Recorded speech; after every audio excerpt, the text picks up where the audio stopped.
Natural way of communication is to share our interest, emotions and needs. If any person is not doing like that, it doesn't always mean he is antisocial.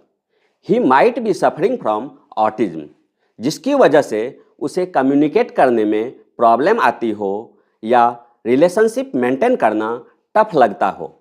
So we need to know more about autism.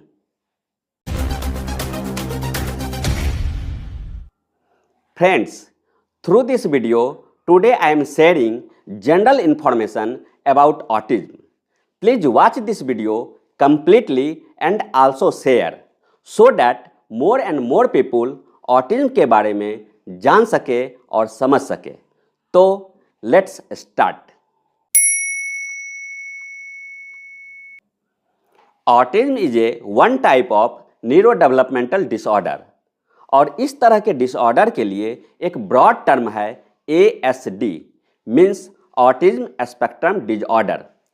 Autism spectrum disorder को जानने से पहले हम थोड़ा neuro developmental disorder के बारे में समझ लेते हैं. फ्रेंड्स, जब complex genetic and environmental factors मिलकर ब्रेन डेवलपमेंट को चेंज करने लगते हैं तो उसे न्यूरो डेवलपमेंटल डिसऑर्डर कहते हैं.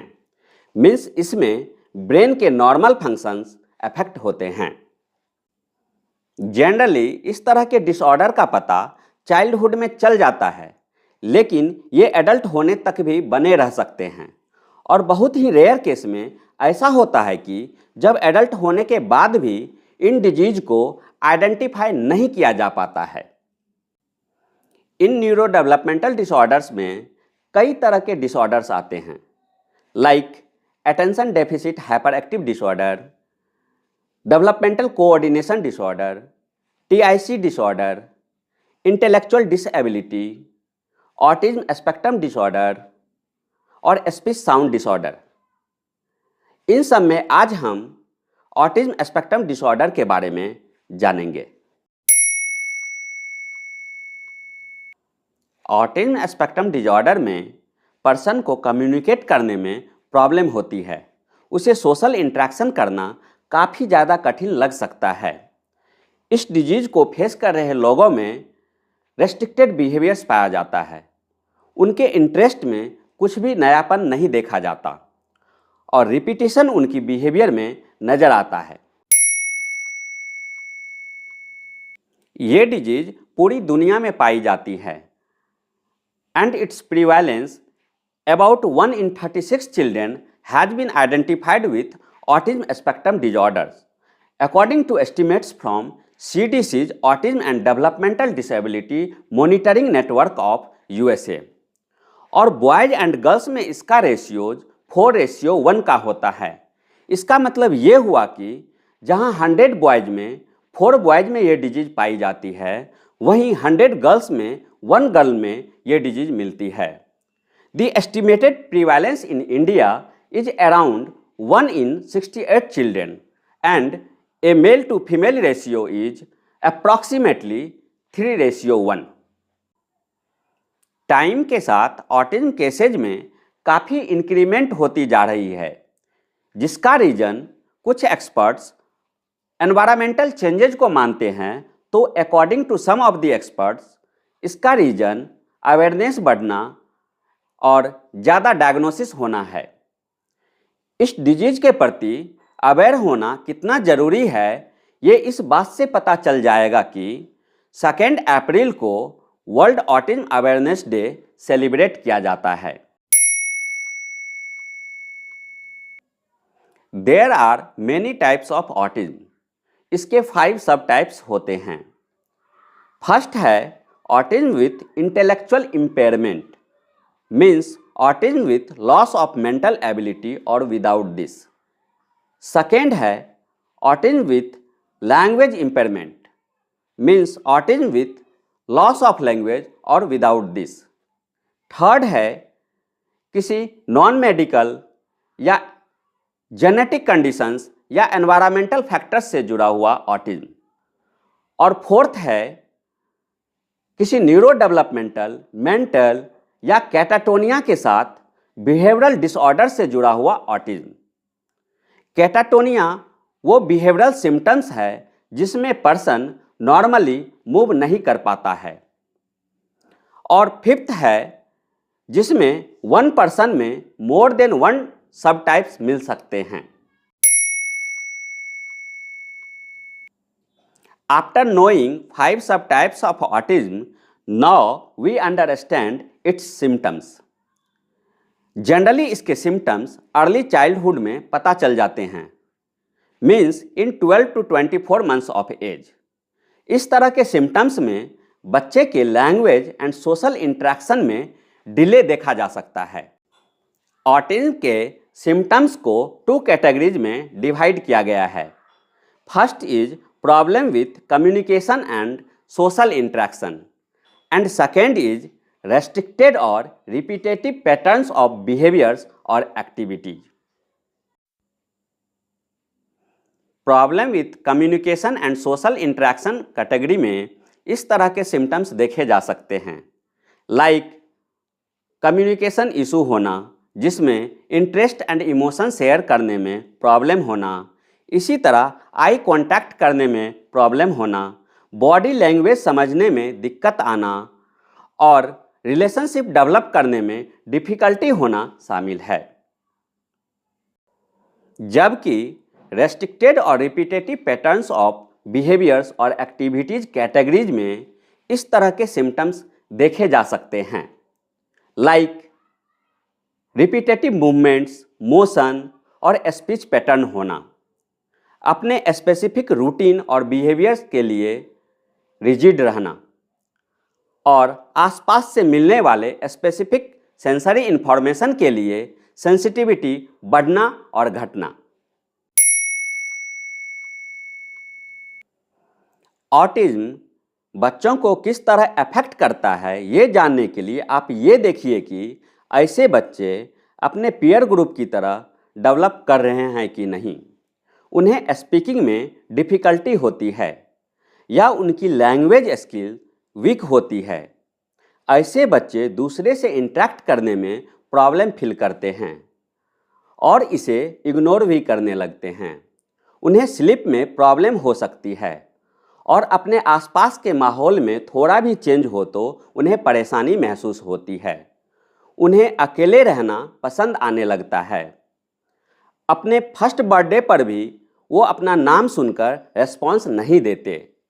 अपने और दूसरों के इमोशंस को समझना उनके लिए मुश्किल हो जाता है। वो एक ही बात को बार बार रिपीट करते रहते हैं। लाइट, टच एंड साउंड के लिए वो बहुत ज़्यादा सेंसिटिव होते हैं। उनमें कोऑर्डिनेशन की कमी पाई जाती है। वो शॉर्ट अटेंशन रखते हैं और उनका बिहेवियर एग्रेसिव हो जाता है। अब इन सिम्टम्स के बाद ऑटिज्म के रीजन के बारे में जानना जरूरी है। आइए इसके बारे में जानते हैं।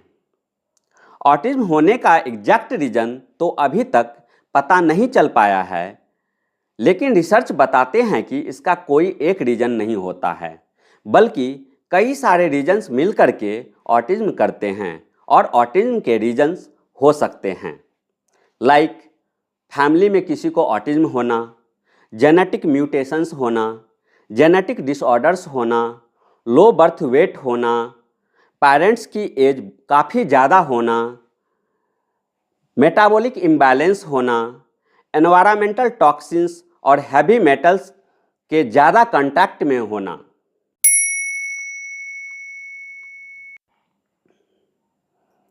ऑटिज्म की डायग्नोसिस के लिए कई screening and genetic test use होती है, लाइक डेवलपमेंटल स्क्रीनिंग, ताकि अर्ली एज में ये पता लग जाए कि बच्चे को ऑटिज्म है या नहीं और ऑटिज्म होने पर जल्दी डायग्नोसिस किया जा सके। In addition to that, specific occupational therapy screening, visual and audio test and behavioural evaluation भी होती है।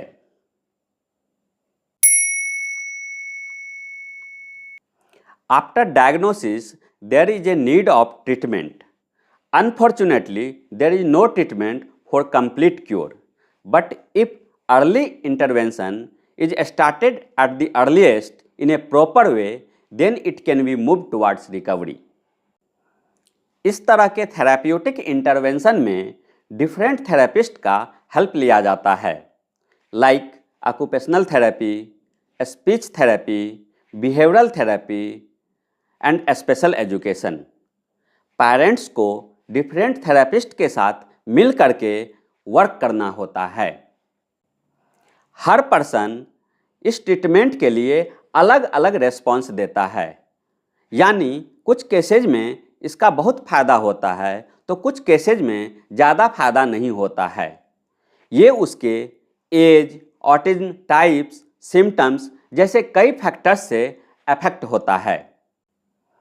But basic principle is that parents should make home plan by collaborating with therapist and give fun-based play with active participation of case by making home as a therapy center. Autism से राहत पाने के लिए ऐसे तो कोई particular diet नहीं होती है, फिर भी ऑटिज्म में gluten free and casein free diet recommend की जाती है। ग्लूटीन फ्री डाइट का मतलब होता है व्हीट, ओट एंड बार्ली जैसे ग्रेन को अपनी डाइट में अवॉइड करना। इनके प्लेस में किनोआ, मिलेट्स, राइस लिए जा सकते हैं। कैसीन फ्री डाइट का मतलब होता है डेयरी प्रोडक्ट्स फ्री डाइट। इसमें मिल्क, कर्ड, चीज़ और मिल्क बेस्ड ड्रिंक शामिल ना हो। इसकी जगह coconut milk, almond milk, rice milk लिए जा सकते हैं। इसके अलावा पैक्ड फूड को अवॉइड करना, फ्रेश फ्रूट्स एंड वेजिटेबल्स लेना और साथ ही बहुत सारा पानी पीने की सलाह दी जाती है। क्योंकि हर पर्सन का ऑटिज्म सेम नहीं होता है, इसलिए बिना प्रोफेशनल को कंसल्ट किए बिना डाइट में किसी तरह के चेंज नहीं करने चाहिए।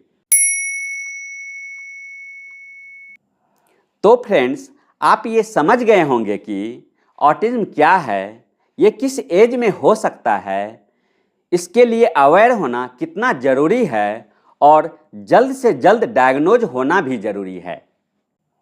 फ्रेंड्स, आप ये भी समझ गए होंगे कि इस तरह की डिजीज में उस पर्सन को इजी एंड कंफर्ट फील कराना आपकी ड्यूटी बन जाती है और इस बात का ध्यान रखना बहुत ज़रूरी हो जाता है। Thank you.